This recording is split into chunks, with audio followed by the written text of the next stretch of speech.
এবং যেখানে অন্যায় দেখবেন সেখানে প্রতিবাদ করবেন। আমরা কন্টেন্ট ক্রিয়েটর মানেই তো এটা না যে মানুষের পাশ আটবো, কোন নেতার পাশ আটবো। আমরা জানতে আসি নাই, আমরা মানুষকে বিনোদন দিতে আইছি। আপনারা দেখছেন যে এই জায়গায় চাল চুরি হইতেছে, ওই জায়গায় পারলে ওই জায়গায় আপনি কন্টেন্ট ক্রিয়েটর, আপনি সাংবাদিক হয়ে প্রতিবাদ করেন।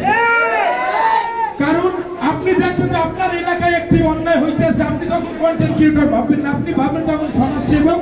আর আপনি তখন মানুষের কাছে কথায় আছে কিন্তু মরলে শহীদ বাঁচতে কাছে বাঁচার মতো বাঁচতে হবে, সারা জীবন না বাঁচছে বাঁচতে একদিন বাঁচতে একদিনের মতো বাঘের মতো বাঁচতে হবে।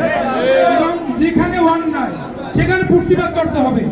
দেখবেন আপনার একটা ভিডিও তো ভাইরাল নাই, আপনি একটি অন্যায়ের কাছে যে প্রতিবাদ করছেন, আল্লাহ পাক ওই প্রতিবাদ থেকে আপনার একটি ভিডিও করে বাংলাদেশ আপনার চেনবে। তো আমার বক্তব্য বেশি লেট করবো না। এবং